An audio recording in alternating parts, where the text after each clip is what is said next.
수익의 문을 열어주는 비밀번호 4848. 지금부터 시장의 핫 종목들의 살 때와 팔 때 최적의 매매 타이밍을 제시해드리겠습니다. 이 시간 스마트한 전략가 허인남 대표와 함께합니다. 안녕하세요. 네, 안녕하세요. 네, 이번 주 시장에 관심이 집중된 핫 종목들 만나볼 텐데요. 첫 번째 종목은 바로 에코프로머티입니다. 에코프로그룹의 네 번째 IPO 주자인 에코프로머티가 드디어 코스피에 입성했습니다. 이제는 에코프로 3형제가 아닌 4형제가 됐는데요. 사실 파도 사태로 에코프로머티 역시 논란이 많았었는데 상장 첫날 그래도 좀 강세를 보여줬어요. 네, 좀 기대는 미치지 못했지만 좀 선방했다는 좀 평가는 좀 하나씩 좀 제시가 되고 있습니다. 특히 이제 어제인 상장 하루 전날 그 4분기 영업 손실이 이제 69억 원이라는 그런 또 기습적인 좀 발표도 있었기 때문에 좀 걱정을 더 키우는 이제 분위기였습니다. 지금까지 이제 이런 상장 전에 이제 이런 실적 부진을 밝히는 거는 이제 특히 정말 이례적인 그런 모습인데 최근에 좀 파도의 사태가 좀 영향을 미치지 않았나라는 좀 생각도 들고 있습니다. 이제 회사 측에서는 이제 광물 가격의 하락 그리고 또 원자재 재고 부담으로 좀 수익 성장성이 조금 낮춰졌다라는 그런 또 평가가 있었습니다. 하지만 따상은 실패하면서 이제 장중 오전 한 60에서 70%까지는 상승을 했지만 좀 일부 상승분을 좀 반납하는 모습도 나왔습니다.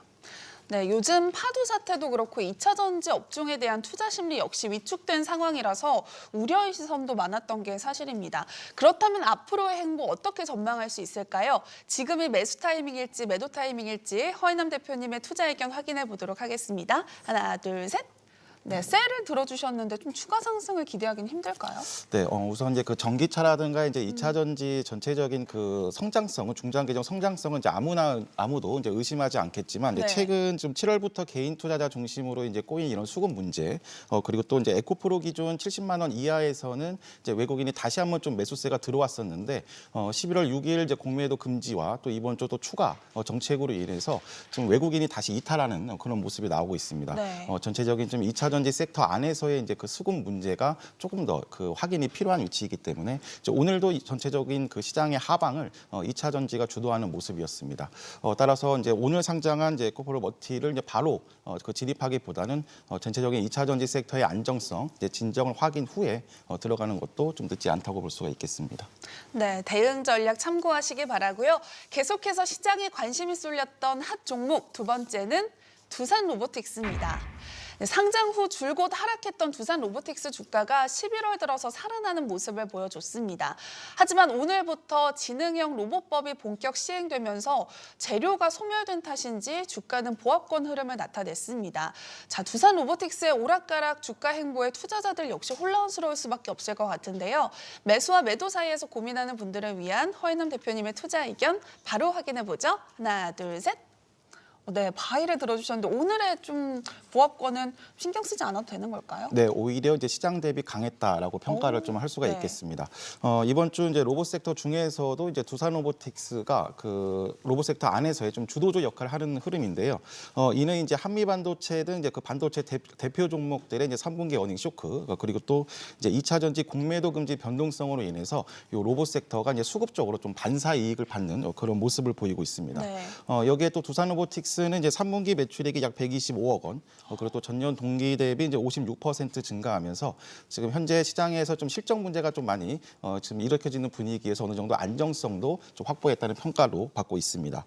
여기에 또 로봇 시장 규모의 이제 그 확대도 계속 연평균 17.4%이기 때문에 시장 주도 섹터의 그 지속력은 문제 삼을 필요가 없다라고 보시면 되겠습니다. 말씀해주신 이번 이벤트가 해소된다 하더라도 이제 그 로봇 섹터는 오히려 좀 눌림목을 통해서 좀 그 주도 탑픽 종목들은 다시 한번 비중을 확대하는 그런 전략도 필요하겠습니다. 네, 긍정적인 전망을 주셨는데요. 한동안 지지부진한 행보를 보였던 로봇주, 연말을 앞두고 차기 주도주로서의 면모를 제대로 뽐낼 수 있을지 눈여겨볼 탑픽도 있다면 전해주시죠. 네, 우선 이제 두산 로보틱스가 추세상 완전 탑픽이고 또 이제 다음 상승 여력은 이제 한 5만 5천 원 정도까지 보시면 되겠습니다. 여기에 이제 5만 원 이하, 5만 원부터 이제 4만 8천 원까지의 이제 눌림목을 준다면 타점이라고 보시면 되겠고요. 이제 후속주로 이제 그 관심 가질 종목은 이제 레인보우 로보틱스입니다. 역시 이제 협동 로봇 제조업체인데 삼성전자가 올해 연초 이제 1인 1로봇 시대 준비를 표명하고 네, 그 레인보우 로보틱스의 이제 그 지분율을 10% 이상 확보하고 있습니다. 여기에 제3자 배정 유상증자를 통해서 이제 보행 로봇, 뭐 그리고 가정 로봇까지 이제 전방위적인 이제 기술 협력도 이제 가능한 상황입니다. 추세상으로 말씀드린 것처럼 이제 두산 로보틱스와 함께 11월 가장 먼저 다시 한번 상승 추세로 이제 전환한 타점입니다. 수급적으로 최근 외국인이 6거래일 연속 들어오고 있다는 점도 이제 상당히 이제 긍정적으로 볼 수가 있겠는데 우선 네. 1차 19만 원부터 이제 20만 원까지의 이제 시세는 이제 충분히 열려 있다고 볼 수가 있겠습니다. 네, 레인보우 로보틱스에 대한 자세한 전략까지 제시해 주셨는데요. 참고하시길 바랍니다. 계속해서 만나볼 세 번째 종목은 바로 기아입니다. 한동안 자동차 섹터 전반이 박스권에 갇힌 채 부진의 늪에서 벗어나지 못했었는데요. 하지만 최근 증권가에서 관련주들의 주가가 과도하게 저평가됐다는 분석을 제시하면서 기아의 주가 역시 상승세를 보여줬습니다. 하지만 주가가 싸다고 무조건 좋은 거는 아닐 텐데요. 투자의 관점에서 기회가 될 수 있을지 허인남 대표님의 의견 확인해 보겠습니다. 하나, 둘, 셋. 네, 바이를 들어주셨는데 실적이 이렇게 좋은데 도대체 주가가 왜 그런 건가요? 네, 그 말씀하신 대로 이제 3분기 역대 그 최고치 수준의 이제 실적에도 불구하고 네. 이제 그 전체적인 현대차도 마찬가지고 그 자동차 가격의 이제 둔화 추세에 대한 걱정으로 인해서 이제 그 주가 퍼포먼스는 거의 좀 형편없는 이제 수준이었는데 이번 주 좀 다시 나오고 있습니다. 다시 좀 추세를 돌리고 있는 그런 흐름입니다. 그리고 또 이제 그 저평가 구간인지를 우리가 판단할 때 보통 이제 주가 수익 비율인 PER을 이제 그 대부분 이제 그 살펴보고 있는데 주가를 주당 순이익으로 이제 나눈 값으로 보통 12.5배보다 낮으면은 이제 저평가라고 이제 판단을 합니다.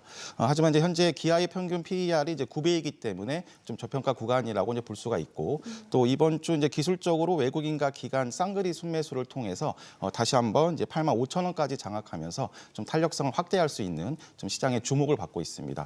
충분히 중기적으로는 이제 9만 원 돌파, 뭐 10만 원까지도 가능하다고 볼 수가 있겠습니다. 네, 자동차 섹터 형님들이 살아나면서 동생인 부품주에도 훈풍이 불었습니다. 관련해서 대표님이 생각하는 탑픽 종목이 있다면 어떤 게 있을까요? 네, 이제 단기 기준 매매 관점으로 해서는 이제 에코플라스틱이 좀 좋아 보입니다. 네. 네, 에코플라스틱은 이제 자동차 내외 장료, 플라스틱 부품 및 이제 금형 제조 판매를 이제 영위하고 있습니다. 특히 이제 차량 경량화를 위한 이제 선도 기업이기 때문에 전체적인 이제 전기차 경량화 관련주로도 올해 계속 좀 주도하는 그런 모습을 보였습니다. 이번 주 이런 그 기아와 현대차의 대표 종목들이 올라오면서 이제 중소형주가 이제 반등할 때 이제 가장 먼저 이제 상승 추세로 전환하는 그런 모습이 나오고 있습니다. 가격 기준으로 해서는 이제 5,500원부터 5,200원 사이에서의 다시 한번 지지력을 탄탄히 다진다면 네. 기술적으로 6,500원까지는 이제 단기 상승 여력도 이제 있어 보입니다. 네, 자동차 섹터에 대한 이야기 나누고 있는데요. 더 자세한 분석과 전략이 궁금하신 분들은 카카오톡 채널 백발백승 필살기를 통해서 만나보시기 바랍니다. 자, 계속해서 만나볼 마지막 종목 바로 텔레칩스입니다. 차량용 반도체주이자 자율주행 관련주 텔레칩스 주가 역시 11월 들어서 상승세를 이어가고 있습니다. 사실 텔레칩스는 방송에서 누차 강조해 주셨던 탑픽 종목이기도 하잖아요. 네, 차량용 반도체 모멘텀도 있고 네. 또 이제 AI 반도체 모멘텀도 같이 확보한 이제 종목이라서 이제 23,000원부터 이제 22,000원 사이에서의 좀 반복적인 매집을 좀 강조드렸습니다. 오늘 그 지수 이제 변동성에도 불구하고 좀 26,000원을 강하게 지지하는 모습을 보이고 있습니다. 추가 28,000원까지도 이제 상승 여력이 이제 있습니다. 네, 그렇다면 텔레칩스가 계속해서 상승 행진을 이어갈 수 있을지 그동안 텔레칩스에 대해서 매수의 의견을 계속 주셨는데 허인남 대표님의 마음이 혹시나 달라지지 않은지 바로 확인해 보도록 하겠습니다. 하나, 둘, 셋. 네, 달라지지 않으셨네요. 네, 앞서 말씀드린 대로 이제 그 추세상으로는 정고점이 이제 3만 원 돌파도 이제 가능한 위치이고, 네. 주요 제품이 이제 인포테인먼트 AP를 넘어서 이제 제품 다각화도 시도하고 있고, 또 이제 작년부터 5분기 연속 그 실적도 이제 상승세입니다. 따라서 이제 눌림목을 주지 않고 간다면 이제 다음 그 보유하신 분들은 이제 다음 목표가를 28,000원부터 3만 원으로 보시면 되고, 좀 다음 주 한번 시장의 변동성을 다시 한번 준다면 오히려 25,000원 아래에서는 다시 한번 비중 확대, 이제 신규 매수도 이제 가능해 보이겠습니다. 네, 허인남 대표님과 이야기 나눠봤는데요. 참고하시기 바라고요. 투자의 최종 판단과 책임은 투자자 본인에게 있다는 점 기억하시고 자신의 원칙에 맞춰서 성공 투자하시기 바랍니다.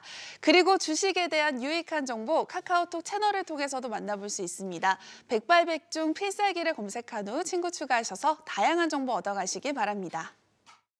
You thought nothing could surprise you. You thought you'd seen everything, but you never saw me coming. All eyes on me, ready or not, I'm making waves. Ready or not, you can't escape. Ready or not, I'm on my way. You can't stop what I got. Ready or not, ready or not. Oh, here I come, so you better get ready, get ready. Something big is about to go down. Ready or not? Ready or not? Ready or not? Countdown's on, you best get moving. I'm about to change the game. Go ahead, try to outrun me.